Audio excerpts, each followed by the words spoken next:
ठीक है। जैसे यूनो की एजिंग के हवाले से जब भी पर्सन की कोई एज हो 50 ईयर्स से अबव होती है तो हम कहते हैं कि अब उसके अंदर नॉर्मली जैसे एजिंग की साइन एंड सिम्टम्स अपीयर होने का अमल शुरू हो जाता है। कभी कभार ये होता है कि किन रीजंस की वजह से सर्टेन एक्सटर्नल फैक्टर्स की वजह से या किसी और अदर फैक्टर्स की वजह से एजिंग के असरात जो है इस एज से पहले भी हो सकते हैं, तो उसे हम कहेंगे सेकेंडरी एजिंग। और जब नॉर्मली रूटीन में जैसे 50 इयर्स वाली एजिंग होती है तो ये प्राइमरी एजिंग होती है। तो बस एजिंग के अंदर जैसे मेन बुनियादी या बेसिक डिफरेंस प्राइमरी और सेकेंडरी एजिंग का यही होता है। साइन एंड सिम्टम जो हम पहले भी डिस्कस कर चुके हैं तकरीबन वही सेम है। तो प्राइमरी एजिंग पे आप आएंगे refers to the natural inevitable changes. Inevitable changes की मीनिंग होती है जैसे एज बढ़ती जाती है, जब 50 इयर्स की एज होगी तो चाहे कितना अमीर ही क्यों ना हो, चाहे जितना ही ताकतवर कोई पर्सन क्यों ना हो, पर उसके अंदर एजिंग की साइन एंड सिम्टम्स हर हालत में अपीयर हो। इनएविटेबल प्रोसेस है, लाइफ का ये इनएविटेबल प्रोसेस है, तो ये जरूर एजिंग होगी होगी। Inevitable changes that occur as a person ages, जैसे जैसे पर्सन की एज बड़ी होती जाती है एजिंग होगी होगी। तो ऐसी एजिंग को हम कहेंगे प्राइमरी एजिंग, जो non typically associated with the disease और इंजरी। जैसे यू नो वेरी वेल कि जो सेकेंडरी एजिंग होती है वो किसी एक डिजीज की वजह से ये एजिंग हो सकती है या किसी एक इंजरी की वजह से। इस वक्त से पहले जैसे कोई अगर एजिंग हो जाए तो ये सेकेंडरी एजिंग होगी। फॉर एग्जाम्पल अगर कोई एक ऐसा पर्सन जिसको कैंसर हो जाए अनलकीली, तो फिर उसकी बॉडी की शेप ऐसे हो जाएगी या ऐसे वो उसके अंदर साइन और सिम्टम्स अपीयर होंगे तो वो एक बड़ी एज का पर्सन नजर आने लगता है। तो ऐसी एजिंग को हम कहते हैं कि सेकेंडरी एजिंग है। That type of ageing is called secondary. तो प्राइमरी एजिंग के अंदर नॉर्मली क्या क्या होता है वो इससे greying and thinning of hairs.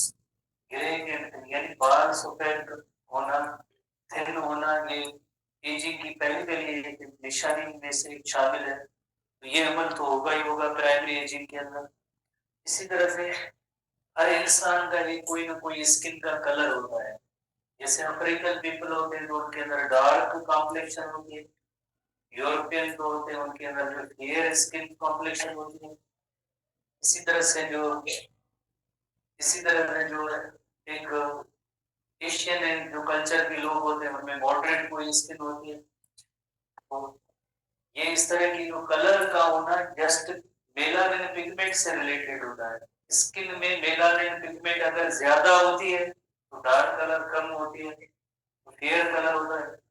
अब जब बचपन का टाइम हो या नौजवानी का टाइम हो तो उसके अंदर ये मेलानिन इक्वल कंसंट्रेशन में मौजूद होती है। एजिंग में फिर क्या होता है, एक जगह पे जो है मेलानिन पिगमेंट ज्यादा, दूसरी जगह पे मेलानिन कम। जिस जगह पे मेलानिन की प्रोडक्शन या उधर जमा होने का अमल ज्यादा होता है तो वहां पे खास तौर पे फेस पे ऐसे दाने दाने से अपीयर होते हैं जिसे कहते हैं एजिंग स्पॉट्स कहते हैं। नेक्स्ट पे एक तस्वीर भी मौजूद है जिसके अंदर आपको नजर आएगा कि वो मेलानिन पिगमेंट की कंसंट्रेशन इक्वल नहीं होती है। एक जगह पे इस जगह पे ज्यादा, बाकी जगहों पे कम, तो स्पॉट्स बन जाते हैं जिसे हम कहते हैं एजिंग स्पॉट्स कहते हैं। मेलानिन पिगमेंट की अनइक्वल डिस्ट्रीब्यूशन की वजह से नौजवानी में, बचपन में इक्वल डिस्ट्रीब्यूशन ऑफ मेलानिन होती है, एजिंग के अंदर unequal distribution of the melanin होती है। So slow movements and fatigue VN are due to the decreased in the efficiency of the nerve impulse and gradual loss of muscle mass.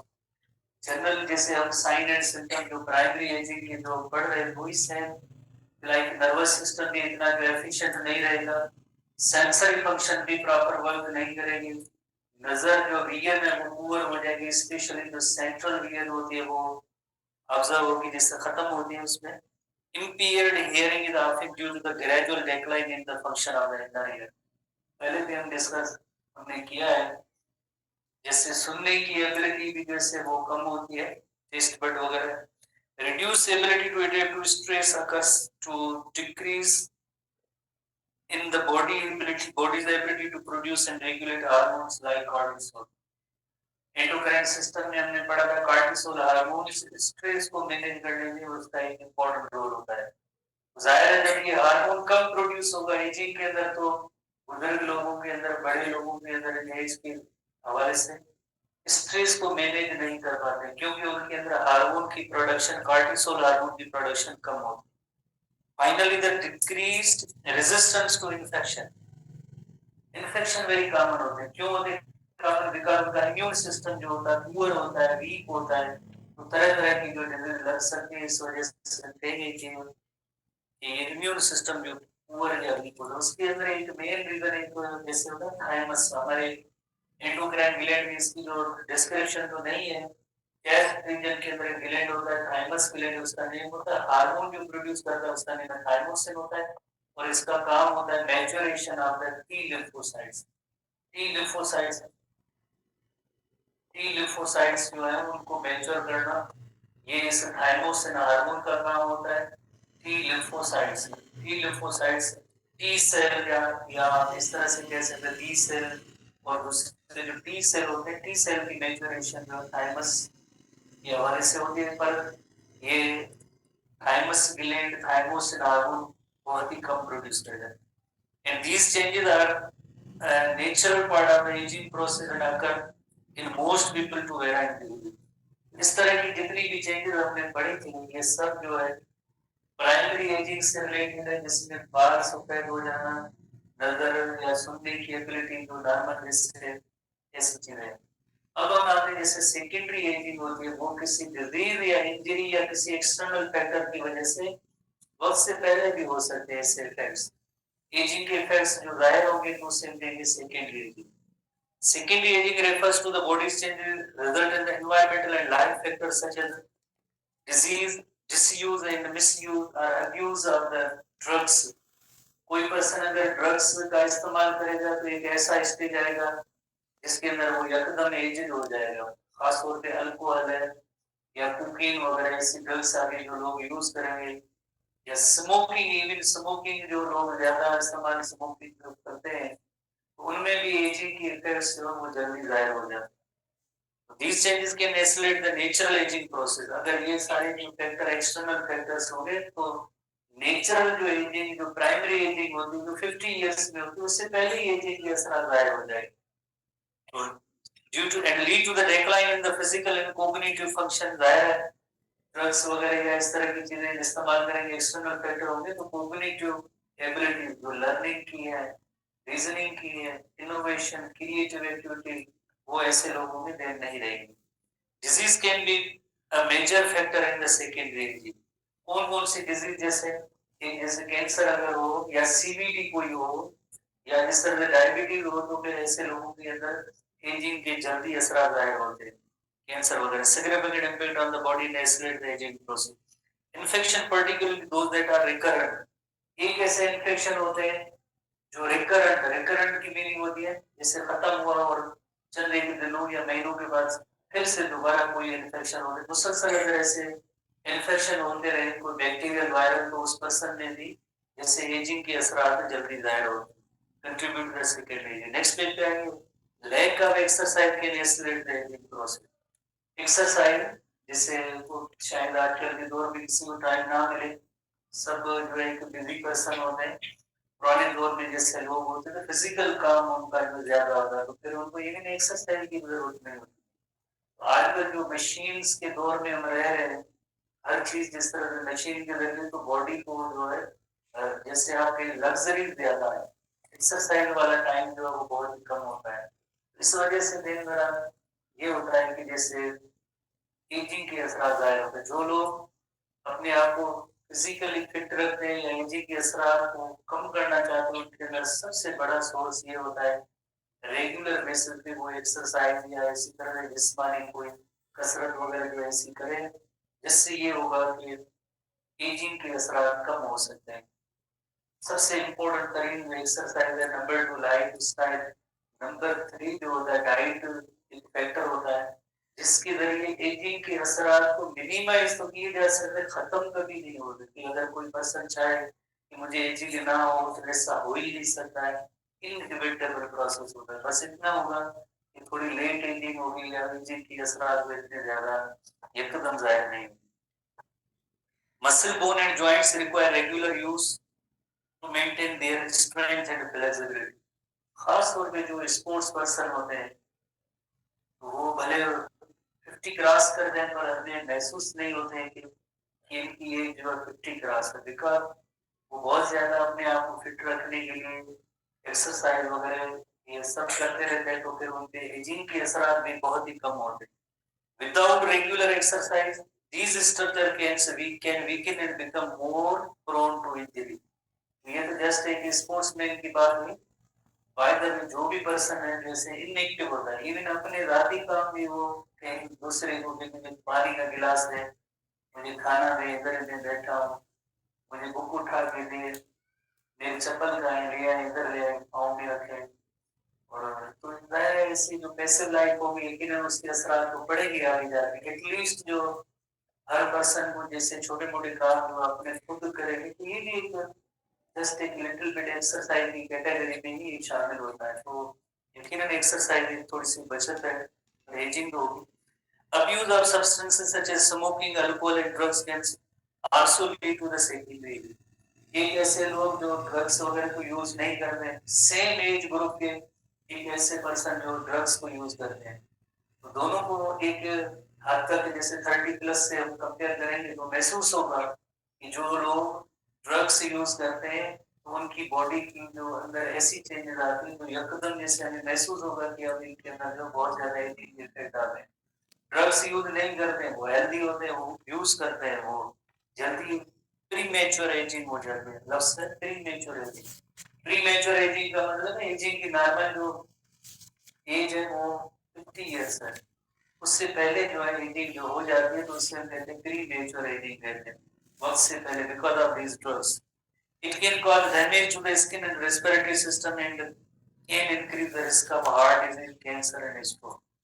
Skin पे ageing के तो बहुत ही ज्यादा असर होते हैं, जैसे कल भी शायद हमने डिस्कस किया था कि स्किन जो फोर स्किन स्पेशली होती है इधर रिंकल्स, और जो बूढ़े लोग होते हैं उनकी स्किन जो ऐसे लटक रही होती है, और यंग लोग होते हैं उनकी स्किन जो इतनी नहीं होती, टाइट जैसे स्किन होती है, और बुजुर्ग हो जाते हैं उनमें जैसे इसे इतनी ज्यादा फ्लेक्सिबिलिटी होती है। तस्वीर भी बुक में मौजूद है, जैसे एक 35 ईयर का पर्सन कोई 45 और 55 ईयर्स है तो स्किन के अंदर इतनी ज्यादा जैसे इलास्टिसिटी जो मौजूद होती है, लटकी हुई जैसे आम तौर पे नजर आती है, तो ये भी एक एजिंग की निशानी होती है। बाकी एक्टर एक्ट्रेस वगैरह होते हैं अपने जो है जैसे मास्किंग इफेक्ट भले करें चेहरे की सर्जरी वगैरह पर, एजिंग तो जरूर होगी, स्किन पे असर जरूर होगा। Obesity and malnutrition can also have significant impact on the body, leading to the range of the health problems and accelerate the aging process। एक ओबेसिटी फर्स्ट ईयर में हमने पढ़ा था बीएमआई, बॉडी मास इंडेक्स, उसका एक formula, उसके accordingly जितना वजन वगैरह जो होता है तो वो ओबेस कंडीशन में आते हैं या नहीं। छोटी एज से जैसे अगर कोई लोग ओबेस हो जाते हैं तो उनकी एजिंग जल्दी जाहिर होती है। माल न्यूट्रिशन, न्यूट्रिशन तो बहुत ही इंपॉर्टेंट है। अगर जिस तरह से कोई लोग ऐसे जिनको प्रॉपर न्यूट्रिशन नहीं मिलती है, प्रॉपर का मतलब होता है एक बैलेंस डाइट होनी चाहिए। बैलेंस डाइट के अंदर सारी चीजें protein, carbohydrate, lipids, minerals, vitamin सब होने चाहिए, और वो भी डेली बेसिस पे। जैसे नहीं कि एक दिन हम बैलेंस डाइट ले लिया अब हमारी बैलेंस डाइट है, नहीं। तो उसमें क्या होगा कि डाइट का एक इम्पोर्टेंट रोल होता है। अगर प्रॉपर ऐसी डाइट किसी की नहीं होगी तो उसके ऊपर एजिंग के इफेक्ट्स वेरी क्लियर जाहिर ही हो जाएंगे। जैसे स्पेशली जो हमारे इलाके होते हैं कि जो हम जैसे इलाके, इनमें जो इतनी पूरा न्यूट्रिशन होती है, कोई इतने जो है लोगों के अंदर एक तो कॉन्शियसनेस नहीं होती है कि व्हाट इज बैलेंस डाइट। वो पसंदीदा खाना जो अपना खाते हैं पर बैलेंस डाइट क्या होती है उनके बारे में नॉलेज नहीं होती। पता बाद में चल रहा है जब किसी के साथ, किसी हेल्दी पर्सन के साथ जब फोटो तस्वीर आ रही है फिर हम कंपेयर करते हैं ये ऐसा और हम ऐसे क्यों है, वाई। उस वक्त ऐसा होगा कि भैया जैसे माल न्यूट्रिशन के हम शिकार हो चुके हैं, हमारी न्यूट्रिशन जो प्रॉपर नहीं है। Exposure to environmental factors such as ultraviolet light can also accelerate aging. जैसे हमने कल भी शायद डिस्कस किया था, कई लोग ऐसे होते हैं जो पूरा दिन जो है बाहर सनलाइट में काम करते हैं, तो उसका सनलाइट का एक्सपोजर में ज्यादा रहना अल्ट्रावायलेट रेडिएशन डीएनए डैमेज और आगे जाके जैसे एजिंग का सबब बन सकते हैं। Sun damage to the skin is a common example of this leading to the development of wrinkles and age spot. wrinkles जैसे फेस पे जो झुर्रियां जिसे कहते हैं आमतौर पे, तो भले हम कोई दूसरे तरीके से छुपाएं पर स्किन के अंदर ये जरूर जो अपीयर होती है। Pollution, radiation, other toxins in the environment can also contribute to the secondary। तो ये आपने देखा कि जो 5 मेन रीजन जो थे, कौन से 5 मेन रीजन? टीलोमेयर की shortening, number 2 genes, number 3 mitochondrial dysfunction, oxidative stress और इन्फ्लेमेशन, ये सब इंटरनल फैक्टर्स हैं। इनके अलावा बाकी जितने भी ये फैक्टर्स हैं ये एक्सटर्नल फैक्टर हैं और वो सब जो कंट्रीब्यूट कर रहे हैं सेकेंडरी एजिंग के अंदर। ठीक है, होपफुली प्राइमरी सेकेंडरी में आपने डिस्टिंग्विशन को मालूम हो गया होगा। अब आप देखते हैं like changes that occur at the system level during ageing. Ageing nothing but एक collection of sign and symptom होती है। क्यों होती है? बिकॉज हर सिस्टम जो है आहिस्ता आहिस्ता वर्क करना छोड़ देता है, तो ऐसी कलेक्टिव सिम्टम्स को हम कहते हैं एजिंग कहते हैं। तो हमने प्रीवियस एक दो क्लास में भी पढ़ा है कि हर सिस्टम के अंदर जैसे एक डिटेरियोरेशन का अमल होता है, वीकनिंग का अमल होता है, प्रॉपरली ना उनकी स्ट्रक्चर मेंटेन होती है ना उनकी फंक्शन जो होगी, तो यकीनन जो एजिंग के असर होते हैं। कार्डियोवैस्कुलर सिस्टम के हवाले से रिड्यूस्ड हार्ट फंक्शन होगा। जाहिर है जो हार्ट जो एक नॉर्मल, जैसे आपको पता है कि जो यंग पर्सन होते हैं तो उनकी हार्ट जो है उसका रिदम पैटर्न सही होता है, और बाकी जैसे जितनी जैसे एजिंग होती जाती है तो उसके हार्ट की काम करने का पैटर्न भी ऐसा ऐसा स्लोली एंड ग्रेजुअली कम ही होता है। Stiffening of the blood vessel, शायद फर्स्ट ईयर के अंदर एथेरोस्क्लेरोसिस एंड आर्टेरियोस्क्लेरोसिस आपने पढ़ा होगा कि जब आर्टरी का डायमीटर कम होता है या स्टिफ हो जाती है तो देन ब्लड फ्लो जो है इम्प्रॉपर होता है, प्रॉपर नहीं होता, टिश्यूज की तरफ, ऑर्गन्स की तरफ जो पुअर सप्लाई ब्लड वेसल्स में जैसे होती है, तो फिर यकीनन जो टारगेट ऑर्गन होगा उसको ना न्यूट्रिएंट मिलेंगे ना ऑक्सीजन मिलेंगे, तो वो टारगेट ऑर्गन जो प्रॉपर्ली वर्क नहीं करेगा and decrease blood flow to the tissue. यकीनन इनका असर टारगेट ऑर्गन्स पे होगा जब ब्लड फ्लो प्रॉपर नहीं होगा। रेस्पिरेटरी सिस्टम ये भी वीक होता है, जैसे इस तरह से जैसे लंग्स के अंदर जैसे इलास्टिसिटी खत्म हो जाती है, ब्रीथिंग में तकलीफ होती है, तो लंग्स तो जैसे आपको पता है वहां पे गैस एक्सचेंज का अमल होता है, ब्लड के अंदर ऑक्सीजन शामिल होती है, टिश्यूज वाली कार्बन डाइऑक्साइड अल्टीमेटली लंग्स तक आती है, तो ओवरऑल वीकनेस जैसी कंडीशन में ब्रीथिंग में भी डिफिकल्टी होती है, decrease lung function, reduce oxygen supply to the tissue. Digestive system के हवाले से अगर आप देखें तो जब भी एजिंग होती है तो सबसे पहले जैसे टीथ लॉस ये अमल होता है, और उसके बाद टेस्ट बड जो होते हैं वो भी इतने प्रॉपर वर्क नहीं करते हैं। अगर इन बुजुर्गों को जैसे हम बहुत ही अच्छा न्यूट्रिशियस खाना खिलाएंगे तो अल्टीमेटली उनको बॉडी को कोई फायदा नहीं होगा। क्यों नहीं होगा? दो चीजों से, एक तो उनमें डाइजेस्टिव एंजाइम नहीं प्रोड्यूस होंगे, डाइजेस्टिव एंजाइम नहीं प्रोड्यूस होंगे तो जाहिर फूड की डाइजेशन नहीं होगी, नंबर 1। नंबर 2, और तो जो एब्जॉर्प्शन का अमल होता है वो भी जैसे पुअर होता है। जब तक फूड एब्जॉर्ब होके ब्लड में शामिल नहीं होता है तो उस फूड का कोई फायदा नहीं होता है। तो दो इस तरह से जो नुकसान होते हैं, एक तो एंजाइम इतने एफिशिएंटली वर्क नहीं करेंगे, नंबर 2 फूड की एब्जॉर्प्शन नहीं होगी। तो decrease production of digestive enzyme and reduced nutrient absorption, urinary system, kidneys भी पुअरली जैसे वर्क करेंगे, यूटीआईज के चांसेस बहुत ज्यादा होंगे। आखिर में एजिंग के अंदर यूटीआई यूरिनरी ट्रैक्ट इन्फेक्शन के चांसेस ज्यादा होंगे। Musculoskeletal system, muscles and skeleton, muscles के बारे में हमने पढ़ा था, मसल मास में जो कमी होती है जैसे स्केलेटल, और इसी तरह से जो है स्मूथ और कार्डियक मसल मास उसमें इतनी ज्यादा स्ट्रेंथ नहीं होगी। जैसे एक यंग लोग होते हैं तो दौड़ते हैं, भागते हैं, वजन उठाते हैं, और फिजिकली उनकी जो मसल्स की जो फिटनेस है अलग किस्म की होती है। जो बुजुर्ग बूढ़े हो जाते हैं तो जाहिर है उनके अंदर वो कंडीशन नहीं होती है। तो reduced muscle mass, strength and bone density, bone density के हवाले से हमने प्रीवियस क्लास में भी पढ़ा था कि उनकी बोन्स जो है स्पंजी हो जाती है, पोरस हो जाती है, मिनरल्स तो उसमें ज्यादा डिपॉजिट नहीं होती, वीक होती है, देन जो है हल्का है, उनको जैसे धक्का वगैरह लगता है तो आसानी से उनकी बोन्स टूट जाती है, फ्रैक्चर होते हैं। छोटे बच्चे नौजवान जैसे घर में गिरते रहते हैं, खेल में भी जैसे ऐसे गिरते रहते हैं पर उनकी बोन्स नहीं टूटती है, और बुजुर्ग जो होते हैं उनको हल्का धक्का भी जैसे उनको फ्रैक्चर का सबब बन सकता है, इंक्रीज रिस्क ऑफ फ्रैक्चर। बाकी जैसे changes that occur at the cellular level during aging हम पढ़ चुके हैं, वही सेम रिपीटेशन है। जैसे number 1 is the DNA damage, DNA damage, accumulation of DNA damage होगी तो आगे mutation, mutation then disease, disease की वजह से डेथ हो सकता है। Telomere shortening, you know very well, telomere जो है कैट की तरह होते हैं जो क्रोमोसोम की एंड्स पे होते हैं, जैसे सेल डिवीजन होती जाती है तो जाहिर उसकी टीलोमियर की लेंथ में कमी होती है, तो देन जो यकीनन आगे leading to the cellular senescence. Senescence एक नया टर्म होगा आपके लिए, old age, being old age, cells जैसे ओल्ड एज हो जाना, बूढ़े हो जाना। सेनेसेंस बायोलॉजिकल टर्म है जो एजिंग के लिए इस्तेमाल होता है, बूढ़े के लिए इस्तेमाल होता है।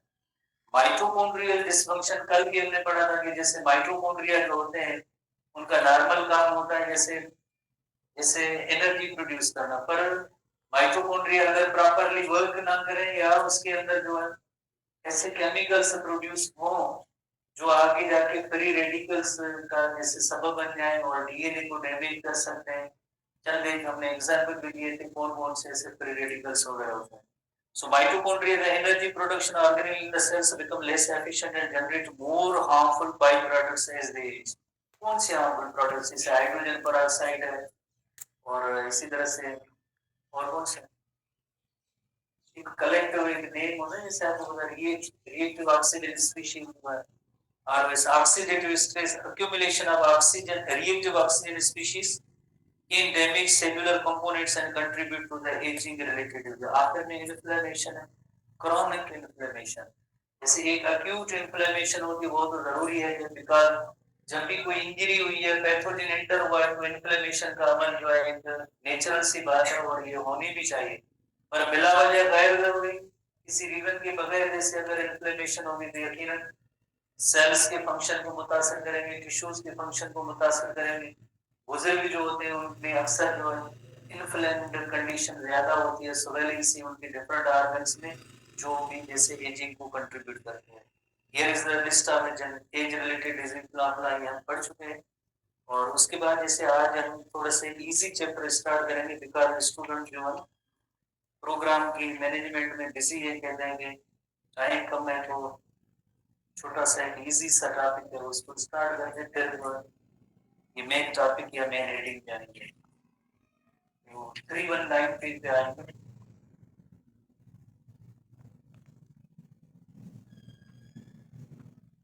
और उस हवाले से थोड़ा इंट्रो हम पढ़ते हैं, जो ऐसी जो पॉइंट्स हमने मेनी टाइम इससे डिस्कस किए हैं।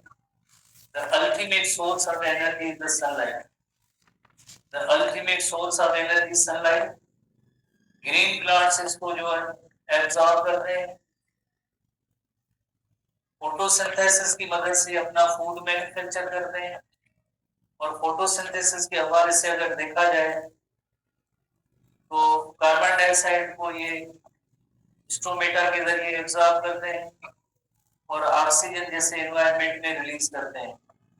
इसी तरह से रूट्स के हवाले से देखें तो वाटर और मिनरल्स जो है, वाटर और minerals in organic salts ions वगैरह सॉइल में से एब्जॉर्ब करते हैं। नाउ क्वेश्चन अराइजेस कि अगर ग्रीन प्लांट्स अपने लिए फूड मैन्युफैक्चर करते हैं तो इसका इम्पैक्ट या फायदा क्या होता है? इसका इम्पैक्ट या फायदा ये होता है कि हर्बीवोर्स जो है टोटली इन ग्रीन प्लांट्स पे डिपेंड करते हैं। हर्बीवोर्स का सर्वाइवल जो है इस पूरे प्रोसेस पे है। हर्बीवोर्स जिंदा रहेंगे तो यकीनन आगे जो है कार्निवोर्स भी जिंदा रहेंगे। कार्निवोर्स का सर्वाइवल इसी पे है कि जैसे वो हर्बीवोर जिंदा रहने चाहिए। हर्बीवोर तब जिंदा रहेंगे जब ये ग्रीन प्लांट्स होंगे, फोटोसिंथेटिक ऑर्गेनिज्म होंगे। उसके बाद जब भी ये तीनों ऑर्गेनिज्म, चाहे बिग ट्रीज क्यों ना हो, चाहे बिग हर्बीवोर क्यों ना हो, चाहे बिग कार्निवोर क्यों ना हो, ultimate result is death. Death के बाद जैसे you know very well decomposers होते हैं, जो डीकंपोजर्स बैक्टीरिया एंड फंजाई होते हैं। बैक्टीरिया और फंजाई की डेड बॉडीज को ब्रेक डाउन करते हैं। ब्रेक डाउन करने के बाद वही सेल कंपोनेंट्स वापस सॉइल में आते हैं। सॉइल से वापस ग्रीन प्लांट्स इसको एब्जॉर्ब करते हैं।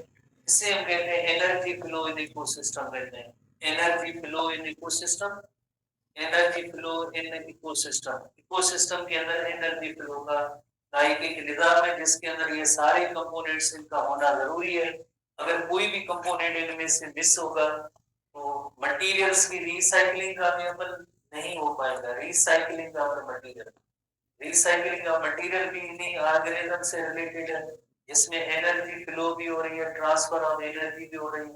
जो ग्रीन प्लांट अपने लिए फूड मैन्युफैक्चर करते हैं, एक तो अपनी ग्रोथ के लिए यूटिलाइज करते हैं, दूसरा जो पार्ट आगे हर्बीवोर खाते हैं तब उसमें जाता है। तो इस तरह से ये सारे ऑर्गेनिज्म एक दूसरे के साथ रिलेटेड है।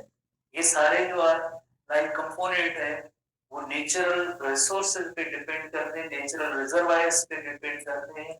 जो 4 किस्म के ऐसे रिजर्वायर होंगे, नेक्स्ट पेज में 1 2 3 4 पॉइंट्स मौजूद हैं जिनको हम कल से आगे डिस्कस करेंगे। टाइप 1, टाइप 2, टाइप 3 और टाइप 4। यही जो नेचुरल रिजर्वायर्स होते हैं वो नेचर के अंदर प्रेजेंट होते हैं, जो इन सब को ये एक इनका निजाम जैसे आप सिस्टम है जिंदा रहने का, एक दूसरे पे डिपेंड करने का और उन्हीं प्रोडक्ट्स को यूटिलाइज करने का इन 4 रिजर्वायर्स में मौजूद है। टाइप 1, टाइप 2, टाइप 3, टाइप 4 जिसको हम कल डिस्कस